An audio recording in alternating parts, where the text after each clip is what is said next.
ಒಳ್ಳೆ ಸಿನಿಮಾ. ಜನ ಚಿನ್ನ ಹುಡ್ಕೋ ನೆಪದಲ್ಲಿ ಡೈಮಂಡ್ಗಳು ಕಳ್ಕೊಂತಿದ್ದಾರೆ. ಕನ್ನಡ ಸಿನಿಮಾ ನೋಡಬೇಕು. ಕಾಂಗೋವಾ ಮಂಗೋ ಅನ್ಕೊಂಡು ಬಿಟ್ಟು ಬೈರತ್ತ ನನಗಲ್ಲ ಒಂದ್ಸಲಿ ಬಂದು ನೋಡಿ ಎಲ್ಲ. ಶಿವಣ್ಣ ಸೂಪರ್ ಆಕ್ಟಿಂಗ್ ಮಸ್ತ್ ಇದೆ. Super film. ಅಪ್ಪದೊಂದು ಫೋಟೋ ಹಾಕ್ಬೇಕೈತಿ ಇದ್ರಲ್ಲಿ. ಸ್ವಲ್ಪ ಬೇಜಾರ ಯಾಕಂದ್ರೆ ಅಪ್ಪು ಫೋಟೋ ಇದ್ದಿದ್ರೆ ನಮ್ಗೆ ಇನ್ನೂ ಖುಷಿ ಆಗಿರ್ತಿತ್ತು. ಪಿಕ್ಚರ್ ಸೂಪರ್ ಚೆನ್ನಾಗಿ ಐತಿ. ಎಲ್ಲರೂ ನೋಡ್ಬೇಕಂತ ಎಲ್ಲರಿಗೂ ಇಷ್ಟನೇ. ಆದ್ರೆ ಒಂದು ಸಣ್ಣ ಅಪ್ಪು ಫೋಟೋ ಇದೆ. ಒಂದ್ ಸೆಕೆಂಡ್ ಓಮ್ ಫಿಲಮ್ ಅಲ್ಲಿ ಸತ್ಯ ನೋಡೋದಂತ ಅನಿಸ್ತು. ಅಷ್ಟು ಸೂಪರ್ ಬಂದಿದೆ. ಬಟ್ ಹಂಗ ಪುನೀತ್ ರಾಜ್ಕುಮಾರ್ ಫೋಟೋ ಒಂದ್ ಸೆಕೆಂಡ್ ಆದ್ರೂ ಯಾವತ್ತಿದ್ರು ದೊಡ್ಡ ಮನೆನೆ. ತುಂಬಾ ಚೆನ್ನಾಗಿದೆ ಫಿಲಮ್ ಸಕ್ಕತ್ತಾಗಿದೆ. ಬಿಜಿಎಂ ಅಂತೂ ತುಂಬಾ ಚೆನ್ನಾಗಿದೆ. Shivanna is back with long ಹಣ್ಣಿಗೆ ಬಿಟ್ಟು ಯಾರು ಸೂಟ್ ಆಗಲ್ಲ. ಜೈ ಶಿವಣ್ಣ, ಜೈ ಶಿವಣ್ಣ. ಏನ್ ಸಿಂಗ್ ಕೊಟ್ಟಾರೆ ಬ್ರೋ, ಮಸ್ತ್ BGM super. Power star Puneeth Rajkumar ಗೆ, ಪವರ್ ಸ್ಟಾರ್ ಪುನೀತ್ ರಾಜ್ಕುಮಾರ್ ಗೆ. ವೇಟಿಂಗ್ ಫಾರ್ ಮಫ್ತಿ 2 ಭಾಗ 3 ಬರ್ತಿದೆ. ಫಿಲಮ್ ನೋಡಕ್ ಬಿಟ್ಟು ಬಂದೆ. ಕ್ಲಾಸ್ ಆಕ್ಷನ್ ಗೆ ಕಿಂಗು ನಮ್ ಬಾಸ್. ಅವ್ರ ವಯಸ್ಸಿಗೂ ಅವ್ರ ಕ್ರೇಜ್ಗೂ ಫಿಲಮ್ ಚೆನ್ನಾಗಿದೆ.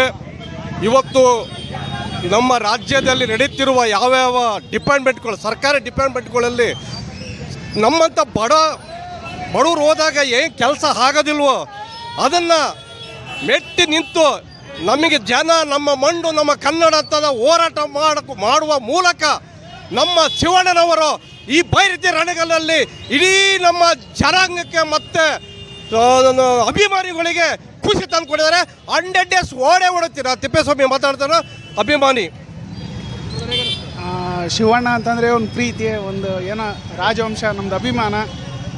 ಅಂದರೆ ಫಿಲಮ್ ಮಾತ್ರ ಸೂಪರಾಗೈತೆ. ಅದು ಎಲ್ಲರೂ ಸಹಿತ ಫಸ್ಟ್ ಹಾಫ್ ಕೊಟ್ಟು ಸೆಕೆಂಡ್ ಹಾಫ್ ಕೊಡ್ತಾರೆ. ಅಂದರೆ ಏನೋ ಪಾರ್ಟ್ 1 ಪಾರ್ಟ್ 2 ಅಂತ ಇರುತ್ತೆ.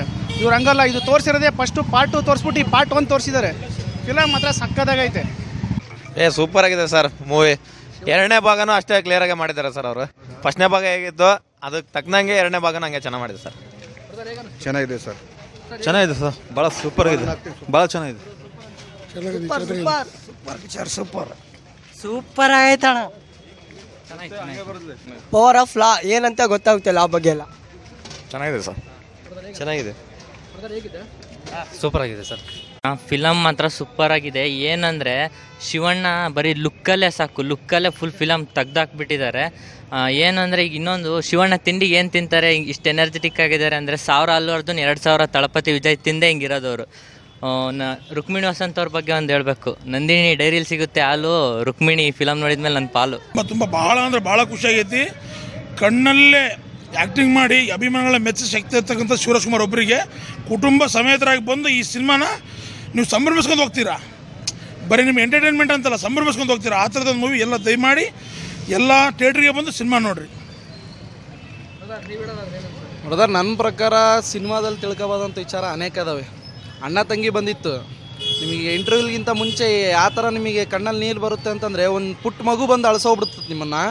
ಬಟ್ ಅದೇನು ಅಣ್ಣ ತಂಗಿಗೋಸ್ಕರ ಒಂದು BGM ಮಾಡಿದಾರಲ್ಲ, ಅದು ನೀವು ಹೋಗಿ ನೋಡಿದ್ರು ಸಮೇತನ ಅದು ಕಣ್ಣಲ್ಲಿ ನೀರು ಬರುತ್ತೆ. ಆ ಥರ ಮಾಡಿದ್ದಾರೆ. ಇಡೀ ಇಂಡಸ್ಟ್ರಿ ಒಳಗೆ ಉದ್ದುದ್ದ ಡೈಲಾಗ್ ಹೊಡ್ಕೊಂಡು ಏನೇನೋ ಬಿಲ್ಡಪ್ಗಳನ್ನ ಕೊಡ್ಕೊಂಡು ಸ್ಟಂಟ್ ಮಾಡ್ಕೊಂಡು ಏನೇನೋ ಮಾಡ್ಕೊಂಡು ಸಿನಿಮಾ ಹಿಟ್ ಮಾಡೋರು ಒಬ್ಬರಾದರೆ, ಬರೀ ಲುಕ್ಕಲ್ಲೇ ಸಿನಿಮಾ ಹಿಟ್ ಮಾಡೋ ತಾಕತ್ತಿರೋದಂತಂದರೆ ಕನ್ನಡ ಇಂಡಸ್ಟ್ರಿ ಒಳಗೆ ಅದು ಕೇವಲ ಶಿವರಾಜ್ಕುಮಾರ್ ಒಬ್ಬರಿಗೆ ಮಾತ್ರ. ಅವ್ರನ್ನ ಬಿಟ್ಟರೆ ಇನ್ನು ಯಾವ ಹೀರೋಗೂ ಈ ಥರ ಸ್ವಾಗ್ ಬರೋಕ್ಕೆ ಇಷ್ಟ ಇಲ್ಲ. ಯಾರು ಹೇಳಿದ್ದು ಶಿವಣ್ಣವ್ರಿಗೆ ಹುಷಾರಿಲ್ಲ, ಶಿವಣ್ಣವ್ರಿಗೆ ಆರಾಮಿಲ್ಲ, ಅವ್ರಿಗೆ ಆ ರೋಗ ಐತಿ, ಈ ಕಾಯಿಲೆ ಐತೆ ಅಂತ ಯಾರು ಹೇಳಿದ್ದು? ಬಂದು ನೋಡ್ರಿ ಸ್ಕ್ರೀನ್ ಮೇಲೆ ಶಿವಣ್ಣನ. ನಮಗೆ ಇನ್ನೂ ಜಾಸ್ತಿ ವಯಸ್ಸಾಗೈತೆ ಅನಿಸ್ತತಿ. ಶಿವಣ್ಣ ಇನ್ನೂ ಯಂಗ್ ಸ್ಟಾರ್, ಇನ್ನೂ ಶಿವಣ್ಣ ಯಾರು ಹೇಳಿದ್ದು? ಅಭಿಮಾನಿಗಳಲ್ಲಿ ಕೇಳ್ಕೊಳ್ಳೋದು ಒಂದೇ ನಾನು ಇದ್ರ ಮುಖಾಂತರ, ನಿಮ್ಮ ಮುಖಾಂತರ ದಯವಿಟ್ಟು ಶಿವಣ್ಣವ್ರಿಗೆ ಆರೋಗ್ಯ ಸರಿ ಇಲ್ಲ ಅಂತಂದೇಳಿ ನೀವೇ ಸ್ಪ್ರೆಡ್ ಮಾಡೋಕೆ ಹೋಗ್ಬೇಡ್ರಿ. ನೀವು ಕೂಡ ಎನರ್ಜಿ ಇದ್ದವ್ರು ಇನ್ನೂ 100 ಸಿನಿಮಾ ಮಾಡ್ತಾರೆ. ಆ ಸಿನಿಮಾದಿಂದ ನಾವು ಸಂತೋಷ ಪಡ್ತೀವಿ. ಶಿವಣ್ಣವ್ರ ಜೊತೆ ಎಂಟೈರ್ ಕರ್ನಾಟಕದ ಅಭಿಮಾನಿಗಳು ನಾವಿದ್ದೀವಿ. ಯಾವುದೇ ಹೀರೋಗಳಾಗಿರಲಿ, ಡೈರೆಕ್ಟರ್ಗಳಾಗಿರಲಿ, ಪಾರ್ಟ್ 1 ಆದಮೇಲೆ ಪಾರ್ಟ್ 2 ನೋಡ್ತಾರೆ. ಡಿಫ್ರೆಂಟಾಗಿ ಮಾಡಿರೋದಂತಂದರೆ ಕನ್ನಡ ಇಂಡಸ್ಟ್ರಿ ಒಳಗೆ ಶಿವರಾಜ್ಕುಮಾರ್ ಒಬ್ಬರೇ. ಬರ್ರಿ, ನರ್ತನ್ ಸರ್ರಿಗೆ ಒಂದು ಹ್ಯಾಟ್ಸಪ್ಪು. ಆಮೇಲೆ ರವಿ ಸರ್ BGM. ನೀವು ಥಿಯೇಟ್ರ್ ಎಲ್ಲರೂ ನಾರ್ಮಲಾಗಿ ಏನಪ್ಪ ಅಂತಂದರೆ ಕ್ಲೈಮ್ಯಾಕ್ಸ್ ಮುಗಿದ ತಕ್ಷಣ ಯಾವಾಗ ಬಾಗಿಲು ಕಡೆ ಬರ್ತೀವೋ ಅಂತ ನೋಡ್ತಿರ್ತಾರೆ. ಸ್ಕ್ರೀನ್ ಆಫ್ ಆಗೋವರೆಗೂ ನಿಂತಿರ್ತಾರೆ. ಅದು ರವಿ ಸರ್ ಇದ್ದ ಮಾತ್ರ ಸಾಧ್ಯ ಆಗಿರೋದು. ಸಿನಿಮಾ ಮಾತ್ರ ಅದ್ಭುತವಾಗಿ ಬಂದದ್ದು ಸರ್. ನಮ್ಮ ಅಪ್ಪು ಬಾಸ್ನ ಅವ್ರ ಅಣ್ಣೆಲ್ಲ ನೋಡ್ತಿದ್ದೀವಿ ನಾವು. ಅದ್ಭುತವಾದ ಸಿನಿಮಾ, ಫ್ಯಾಮಿಲಿ ಎಂಟರ್ಟೈನರ್ ಸಿನಿಮಾ. ಎಲ್ಲ ಐಟಮ್ ಸಾಂಗ್ಗಳ್ನ ಇಟ್ಕೊಂಡು ದೊಡ್ಡ ದೊಡ್ಡ ಬಿಲ್ಡಪ್ ಕೊಡ್ಕೊಂಡು ಸಿನಿಮಾ ಮಾಡೋದು ಅಷ್ಟೇ ಅಲ್ಲ, ಬರೀ ಒಂದು ಲುಕ್ಕಲ್ಲಿ ಸಿಂಪಲ್ ಡೈಲಾಗಲ್ಲಿ ಹೊಡೆಯೋದು ಸಿನಿಮಾ ಇರೋದು. ಬಂದು ನೋಡಿರಿ ಥಿಯೇಟ್ರಿ, ಫ್ಯಾಮಿಲಿ ಬಂದು ನೋಡೋಂಥ ಫಿಲಮ್ ಇದು. ಬಂದು ನೋಡಿರಿ. Thank you. ಶಿವರಾಜ್ಕುಮಾರ್ ಪಿಕ್ಚರ್ ನಮಗಂತೂ ಭಾಳ ಇವತ್ತು ಹಬ್ಬದ ಆಚರಣೆ ಆಗಿದೆ. ಆಮೇಲೆ ಈ ಪಿಕ್ಚರ್ ಇದೆಲ್ಲ 100 ಡೇಸ್ಗೆ ಯಾವುದೇ ಕಾರಣಕ್ಕೂ ಡೌಟ್ ಇಲ್ಲ. ಆಮೇಲೆ ಫ್ಯಾಮಿಲಿ ಸಮೇತ ಒಬ್ಬ ಲಾಯರ್ ಆಗಿ ಒಬ್ಬ ಗಣಿ ಇದ್ದು ಹಿಡ್ಕೊಂಡು ಭಾಳ ಚೆನ್ನಾಗಿ ಮಾಡಿದ್ದಾರೆ ಶಿವಣ್ಣರು. ಇದೇ ಪ್ರಥಮವಾಗಿ ಈ ಶಿವಣ್ಣರು ಈ ಪಿಕ್ಚರ್ ಮಾಡಿರೋದು. ಈ ಫ್ಯಾಮಿಲಿ ಇದ್ದು ಹಿಡ್ಕೊಂಡು ಗಂಡ ಹೆಂಡತಿ ಮಕ್ಕಳು ಎಲ್ಲ ನೋಡ್ಬೋದು. 50 ದಿವಸಕ್ಕೆ ನಮ್ಮ ಶತಮಾನೋತ್ಸವಕ್ಕೆ ನಮ್ಮ ಶಿವಣ್ಣವರು ಈ ಬೈರತಿ ರಣಗಲ್ ಯಾವುದೇ ಕಾರಣಕ್ಕೂ ಡೌಟ್ ಇಲ್ಲ, ಎಲ್ಲರೂ ನೋಡ್ಬೋದು. ಇದು ಭಾಳ ಚೆನ್ನಾಗಿದೆ, ಭಾಳ ಸ್ಟೋರಿನೂ ಚೆನ್ನಾಗಿದೆ. ನಾವು ಶಿವಣ್ಣನ ನೋಡಿ ಸ್ಕ್ರೀನ್ ಮೇಲೆ ಶಿವಣ್ಣನ ನೋಡೋದೇ ನಮಗೆ ಒಂದು ಹಬ್ಬ. ಯಾವುದೋ ಈ ಸತಿ ಮಾತ್ರ ಶಿವಣ್ಣಂದು ಈ ಕರ್ನಾಟಕ ರಾಜ್ಯಾದ್ಯಂತ ಫುಲ್ ಹಬ್ಬನೇ ಇವತ್ತು. ಹಾಗೆ ಸಿನಿಮಾ ಮಾತ್ರ ಭಾಳ ಚೆನ್ನಾಗಿದೆ, ಎಲ್ಲರೂ ನೋಡೋವಂಥ ಸಿನಿಮಾನೇ. ಅದ್ರಾಗೆ ಎಕ್ಸಲೆಂಟ್. ಶಿವಣ್ಣ ಪಾತ್ರ ಮಾತ್ರ ಭಾಳ ಸೂಪರ್ ಆಗಿದೆ. ಈ ಬೈರತಿಗಳನ್ನು ನೋಡೋಕ್ಕಂತಲೇ ನಾವೆಲ್ಲ ಕಾದಿದ್ವಿ. ಆ ಜನ ಅಭಿಮಾನಿಗಳು ಯಾವ ಥರ ನಿರೀಕ್ಷೆ ಇಟ್ಟಿದ್ರು ಅದು ತಕ್ಕಂಗೆ ಮಾಡ್ಯಾರ ಅವರು ಶಿವಣ್ಣವ್ರು. ಜೈ ಶಿವಣ್ಣ, ಜೈ ಶಿವಣ್ಣ.